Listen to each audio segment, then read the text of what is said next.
inférieure. Et voilà, donc, avant et après. Donc, correction du sens vertical par ingression supérieure et diminution des sourires gingivales. Un autre cas, voilà, vous voyez ici, donc, ça c'est le cas de nos collègues qui travaillent avec nous. Un patient qui présente avec un diastème un problème vertical, vit ici sur les deux côtés gauche et droit. La radiographie panoramique, parce qu'effectivement, donc, ici on n'a pas le temps de vous montrer l'ensemble des analyses, on doit toujours faire, effectivement, l'analyse des radios et l'analyse céphalométrique. Et voilà l'analyse céphalométrique qu'on va faire pour savoir qu'est-ce qu'on doit faire, comment on va traiter notre patient et mettre un plan de traitement. La situation, donc, ici, avant le traitement, la situation ici, au cours du traitement par correction du sens vertical, c'est là l'ingression d'eau que vous voyez ici avec les deux boucles. Et voilà, vous voyez donc comment on va ingresser les incisives supérieures dans les cas des sourires gingivales. On va améliorer les sourires de notre patient et on va corriger les problèmes verticaux. Voilà la situation comme ça a été avant, avec les recouvrements que vous avez ici, qui diminue progressivement, qui en arrive ici à un recouvrement d'à peu près 1 mm à 1,5 mm. La photo ici, à ce moment-là, une fois qu'on a corrigé le problème vertical, on peut coller donc l'arcade inférieure, vous voyez les photos des profils des deux côtés. D'autres cas, donc, la correction du sens vertical, ça s'est fait dans tous les cas d'orthodontie, donc avec ou sans extraction. Et voilà un autre cas ici qui se présente avec un recouvrement qui est très important. Vous voyez ici que les incisives inférieures meurent vraiment dans les palais. L'analyse céphalométrique, on le fait toujours pour tous les patients, pour savoir un plan de traitement qui est correct. Et voilà, vous voyez ici, donc, on va commencer à niveler l'arcade supérieure. Et comme il y a un overjet au début, on peut aussi niveler l'arcade inférieure en même temps, ce qu'on parle en orthodontie des classes 2 division 1. La situation avant, la situation au cours de la progression thérapeutique, la situation avant sur les deux côtés, progression thérapeutique, et la situation à la patiente avec un sourire gingival. Si le sourire est gingival, il s'agit d'une ingression supérieure qui est indiquée, et voilà l'ingression d'eau supérieure que vous voyez ici, qui est placée. Correction du sens vertical avant et après, vous voyez que les incisives commencent à monter, on commence à découvrir, à voir les brackets des incisives inférieures, on ingresse les dents et en même temps, on améliore le sourire de notre patient. Une fois effectivement qu'on a ingressé les dents, il y aura une distance dans le sens antéro-postérieur, parce que les incisives inférieures ne viennent plus dans les cingulums des incisives supérieures, et à ce moment-là, on peut recul le bloc incisif supérieur. Voilà ici l'arc de recul du bloc incisif supérieur. Et voilà l'évolution, donc, avant et au cours de recul du bloc incisif supérieur. Les photos aussi de les côtés, position en classe 1 canine. Et à ce moment-là, donc, nous avons, donc chez les adultes, on ne peut pas ingresser les incisives supérieures plus que 3 à 4 mm. À ce moment-là, on doit terminer la correction du sens vertical par un arc, donc sur l'arcade inférieure. Et à ce moment-là, on va mettre ce qu'on appelle les RCS. Les RCS, ça veut dire c'est la coupe du SPI inversée qui était utilisée avant en arc en acier et maintenant avec la production, on peut le faire donc en titanal. À ce moment-là, les RCS inférieurs ne peuvent pas faire une ingression qui est supérieure à 1,5 mm. Son action maximum, c'est 1,5 mm. Et ici, si on va ingresser 1,5 mm, ça sera suffisant pour nous pour terminer les cas sans aucun problème. D'autres patientes également avec des problèmes verticaux, vous voyez ici avant, vous voyez sur les côtés la photo, un recouvrement presque complet des incisives inférieures. Les incisives inférieures meurent dans les palais, derrière les incisives supérieures. La photo ici de face. Et voilà, donc on va commencer le traitement progressivement et on va commencer à niveler donc les dents qu'on peut niveler progressivement. Ce sont des étapes thérapeutiques qu'on ne va pas les exposer ici, parce qu'on n'a pas suffisamment de temps pour tout faire. On recule ici les blocs incisifs, donc supérieurs, parce qu'on a fait des extractions sur l'arcade supérieure. Et vous voyez, quand on recule ici au niveau des blocs incisifs, il y a toujours un mouvement d'éversion. Si on veut accélérer le traitement, ça veut dire qu'on va exercer une force qui est un peu plus grande, qui est physiologique, et à ce moment-là, les incisifs ici supérieurs vont s'incliner vers l'arrière, ce qu'on parle en anglais les rabbiting. Pour traiter ces patients-là pour corriger les problèmes verticaux, à ce moment-là, on va utiliser un arc, donc RCA supérieur, qui est rectangulaire, et à ce moment-là, on va corriger en même temps, ce qu'on dit en orthodontie, les torques, ça veut dire l'axe de l'incisive supérieure, parce que là, vous voyez, elle est très verticale. En mettant cet arc ici, on va pousser la racine vers l'intérieur, et on va corriger son axe. Si l'arcade supérieure, si l'arcade inférieure, on va mettre un arc qui est RCS, reverse courbe, donc l'arc courbe d'ispie inversé, en 0,20 tronc, et à ce moment-là, on va avoir une ingression donc également sur l'arcade inférieure.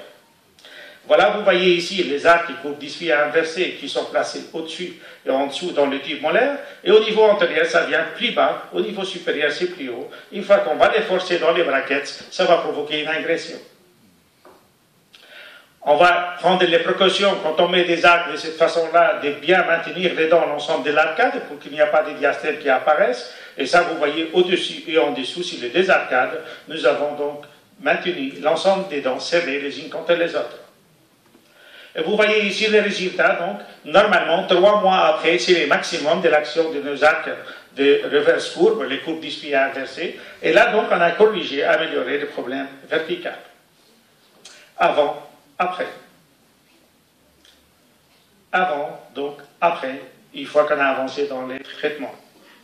Et vous voyez ici la photo, donc la correction du problème vertical. Photo du plus près. Un autre cas, voilà, vous voyez, ce sont des cas de classe 2 qu'on appelle division 2, avec une inclinaison postérieure au niveau des incisives supérieures, avec un rétroalvéoli, on dit, c'est les dents qui sont inclinées trop en arrière. Des analyses céphalométriques qu'on doit faire. Voilà l'analyse céphalométrique et à partir de là, donc, on peut mettre un plan de traitement qui est complet. Et là, vous voyez donc, avant, c'est les photos des deux côtés, et là, après la correction du sens vertical, nous avons donc l'arc d'ingression inférieure qui a ingressé sur l'arcade inférieure, recul du bloc incisif sur l'arcade supérieure. Vous voyez ici comment on a corrigé donc le problème vertical avant et après. Et vous voyez ici, donc l'hypercorrection du problème vertical, parce que le problème vertical, il faut toujours faire l'hypercorrection pour qu'il y ait donc une stabilité dans les dents après le traitement. Recul l'ensemble des blocs incisifs, et vous voyez comment ça se présente, la correction du sens vertical par ingression donc sur l'arcade inférieure. Le recul de deux côtés, recul complète jusqu'aux fermetures des espaces. Et voilà la photo donc après le recul complète au niveau des incisives. Et après, on va faire la succession des arcs qui sont connus par les orthodontistes. Et de cette façon-là, on arrive à un traitement qui est parfait. Un autre cas avec un problème vertical, vous voyez un recouvrement qui est important ici au niveau donc, antérieur. Sur les côtés, nous avons ici des prémolaires, les canines sont en éruption. De l'autre côté également. Un appareil qu'on doit toujours les mettre quand on doit corriger l'essence verticale sur l'arcade supérieure qu'on appelle les gauche gagnants. Et on va mettre les séries d'arcs et fermeture des espaces progressivement jusqu'à arriver à certains moments que l'ensemble des espaces sont fermés, c'est la succession des étapes thérapeutiques. Et à certains moments, donc, on va préparer notre arc d'ingression d'AU supérieur pour ingresser en fait le bloc supérieur au niveau des incisives. On prend des mesures de l'autre côté, et à ce moment-là, on met ça dans un sachet, et à ce moment-là, on prépare l'arc d'ingression quand le patient n'est pas là. On va placer un arc donc, pour maintenir les dents ici dans la position et permettre donc, le placement de l'arc d'ingression d'AU. Et voilà l'arc d'ingression d'AU qui est préparé. On va les mettre, donc, et à ce moment-là, on va provoquer donc, une ingression progressive des incisives supérieures avec une force qui est toujours physiologique de l'ordre de 150 grammes. L'arc qui est placé, une ingression donc sur l'arcade supérieure, vous voyez donc avant, après. Et là, une fois qu'on a fait l'hypercorrection, même avant, on peut donc à ce moment-là braqueter l'arcade inférieure et continuer notre thérapeutique. Hypercorrection, restez en bout à bout. Et on avance dans les thérapeutiques. Et vous voyez ici, donc comment on a corrigé le problème vertical une fois qu'on arrive presque à la fin du traitement. Le centre est correct. Et voilà, sur les côtés, on est en classe 1 au niveau des canines. Les désocclusions sur les deux côtés, on va procéder à faire donc ce qu'on appelle la finition orthodontique et l'intercuspidation. Photo au niveau antérieur, sur les côtés pour l'intercuspidation également. Et voilà, vous voyez, donc on a un overjet qui est de l'ordre de 1,5 à 2 mm avec un recouvrement qui est complètement corrigé. La forme de l'arcade supérieure, la forme de l'arcade inférieure, et voilà les appareils qui sont enlevés, les appareils de contention à l'intérieur, inférieur et supérieur. Contrôle toujours avec, s'il y a d'interférences occlusales, c'est la même chose, on élimine les interférences occlusales. Avant, après. Correction du problème vertical, dans les cas de sourire gingivale, ingression supérieure, dans les cas de sourire normal, on va procéder à l'ingression inférieure. Dans les cas où il y a des extractions, les classes de division 1, c'est l'exemple. On est en classe 2 au niveau des canines, classe D au niveau des molaires, classe D au niveau des canines et classe D au niveau des molaires, ce sont des classes D orthodontiques. Nous avons ici l'overjet qui est caractéristique pour les classes de division 1, avec les incisifs inférieurs qui vont presque dans les palais. La patiente se présente donc un sourire qui est gingival, et à ce moment-là, on va procéder à l'ingression des incisifs supérieurs. Comme c'est une classe de division 1, il y a un overjet, et là, on peut braqueter l'ensemble de l'arcade inférieure dès le début de traitement sans aucun problème. On va reculer les canines pour les mettre en hyperclasse 1, donc ce qu'on dit en orthodontie, ça veut dire 1 mm plus distal que la classe 1. De l'autre côté, c'est la même chose, on va mettre les canines en hyperclasse 1. Les incisives inférieures donc, sont braquetées parce qu'il y a un overjet. Les canines qui sont complètement reculées donc, au niveau de leur position définitive, et ici on est donc hyperclasse 1 de 1 mm. Et voilà, nous avons donc un système qui nous guide à reculer les canines qu'on met du côté palatin et l'appareil qu'on utilise comme maintien d'ancrage qui est le gauche canine. On va procéder après donc, au nivellement donc, du secteur antérieur. Et une fois qu'on a procédé au nivellement du secteur antérieur, on a passé par une série d'arcs et on va arriver donc à l'arc d'ingression d'os supérieur qu'on va placer. L'arc est préparé quand les patients sont là et à ce moment-là, donc, on va laisser en bouche et on va le placer. Voilà, l'arc d'ingression d'os supérieur est placé et nous avons ici la correction du sens vertical. Quand on a ici donc la correction du sens vertical, il y a un overjet qui se crée et après on peut reculer le bloc incisif sans aucun problème. Et voilà l'arc de recul des blocs incisifs. Et une fois qu'on a reculé le bloc incisif, on procède à la finition. Vous voyez ici, le problème vertical est complètement corrigé. Les arcs, ce sont des détails donc au niveau technique, comment on va travailler. Ce sont des arcs, les successions des arcs qu'on va utiliser pour corriger les axes et les torques au niveau des dents. Et vous voyez ici qu'il y a un overjet qui est normal de 1,5 mm avec un recouvrement qui est corrigé complètement. Il n'y a plus de recouvrement au niveau antérieur. La finition sur les deux secteurs latéraux, des deux côtés gauche et droit. Et puis après, une fois donc qu'on a des contacts sur les deux côtés, à ce moment-là, on peut enlever les appareils, placer les appareils de contention. L'appareil ici de contention sur l'arcade inférieure. 3 mois après la dépose des appareils, stabilité donc de notre résultat thérapeutique. Et voilà, donc, nous avons une gouttière supplémentaire parce que dans ce cas ici, il y a eu d'extraction sur l'arcade supérieure. On ajoute une gouttière supplémentaire de contention. 6 mois après la dépose des appareils, stabilisation du résultat thérapeutique. On est donc en classe 1. On est en classe 2 thérapeutique en l'air. Donc il est tout à fait normal. On a fait des extractions supérieures. Alors, ce que je vais vous montrer ici, le sourire, il est en liaison donc avec toutes les vedettes du monde. Vous voyez ici, les hommes d'affaires, donc ils ne montrent pas leurs dents quand ils vont sourire. Cependant, les top modèles, ils vont montrer toujours leurs dents quand elles vont sourire. Quand elles vont sourire, à ce moment-là, si on voit un peu la gencive, c'est moins beau.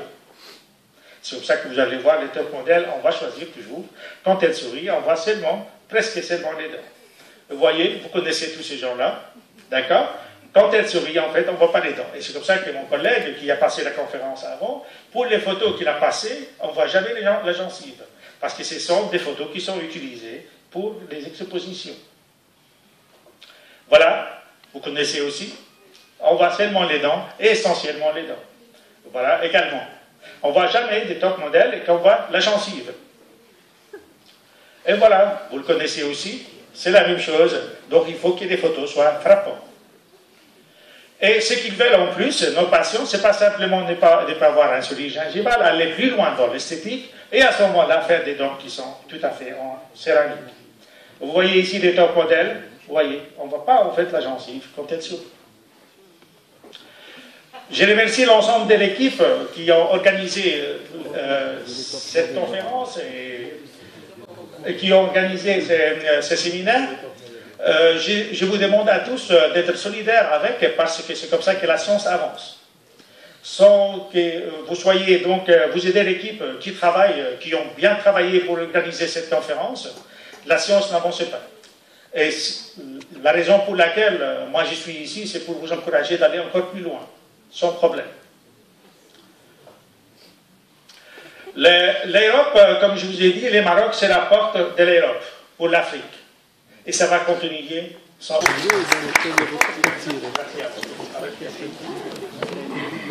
Je pose café, c'est bien.